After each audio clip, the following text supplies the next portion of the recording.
Whoa. I'm running short of words right now, but I cannot afford this because I have to speak.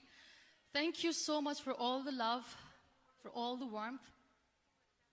Thank you for accepting me. Thank you very much.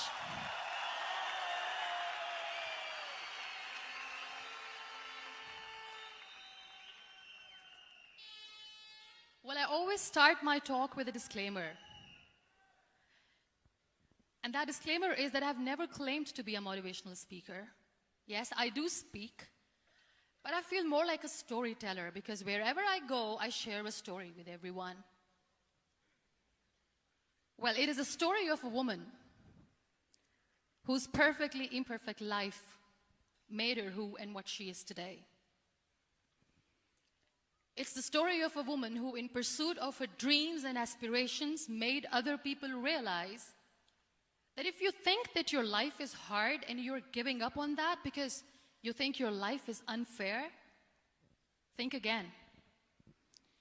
Because when you think that way, you are being unfair to your own self. It's the story of a woman who made people realize that sometimes problems are not too big. We are too small because we cannot handle them.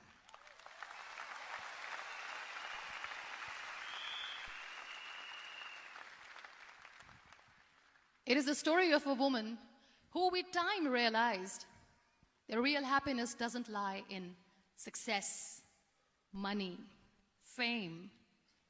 It lies within. Real happiness lies in gratitude. So I am here and I'm going to share the story of that woman. That is my story. The story of gratitude.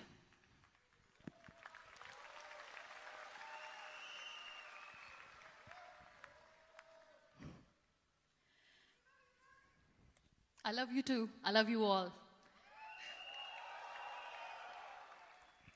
I believe in the power of words. Many people speak before they think. But I know the value of words. The words can make you, break you, they can heal your soul, they can damage you forever. So I always try to use the positive words in my life wherever I go. They call it adversity, I call it opportunity. They call it weakness, I call it strength.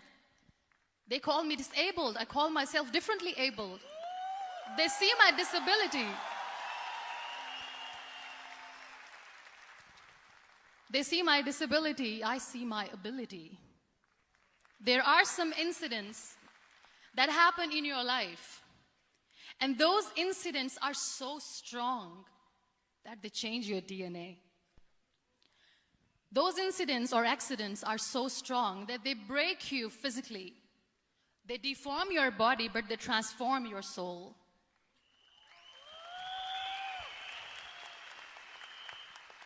Those incidents break you, deform you, but they mold you into the best version of you. And the same thing happened to me. And I'm going to share what exactly happened to me. I was 18 years old when I got married. And this thing I'm sharing for the very first time on an international level. I was 18 years old when I got married. I belonged to a very conservative family, a Baloch family, where good daughters never say no to their parents. My father wanted me to get married. And all I said was, if that makes you happy, I'll say yes. And of course, it was never a happy marriage. Just about after 2 years of getting married, about 9 years ago, I met a car accident. Somehow my husband fell asleep and the car fell in the ditch.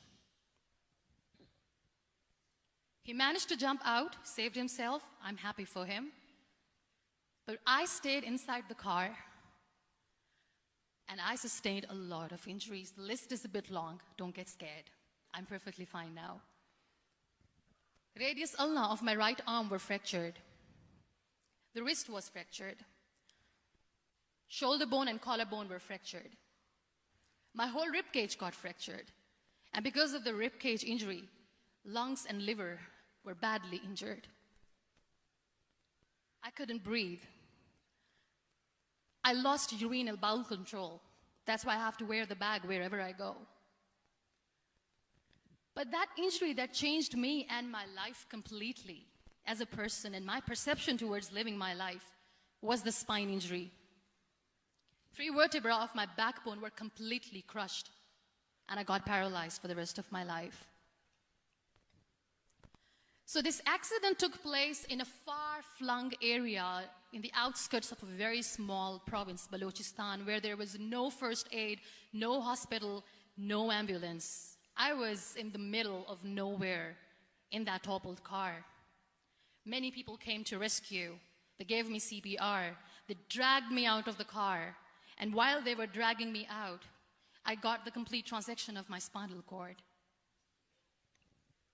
And now there was this debate going on. Should we keep it here? She's going to die. Where should we go? There is no ambulance. There was this 4-wheeler Jeep standing in the corner of the street. They said, put her in the back of the Jeep and take her to the hospital, which is 3 hours away from this place.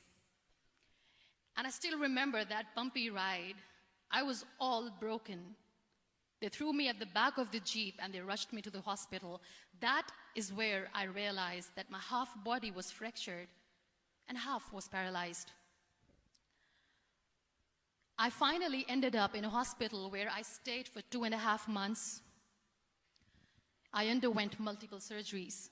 Doctors have put a lot of titanium in my arm. There's a lot of titanium at my back to fix my back. That's why people in Pakistan call me the Iron Lady of Pakistan.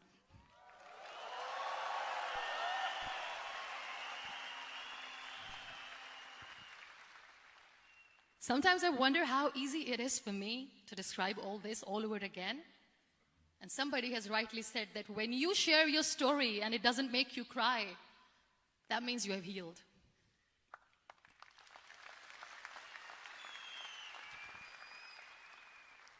Those 2.5 months in the hospital were dreadful. I will not make up stories just to inspire you. I was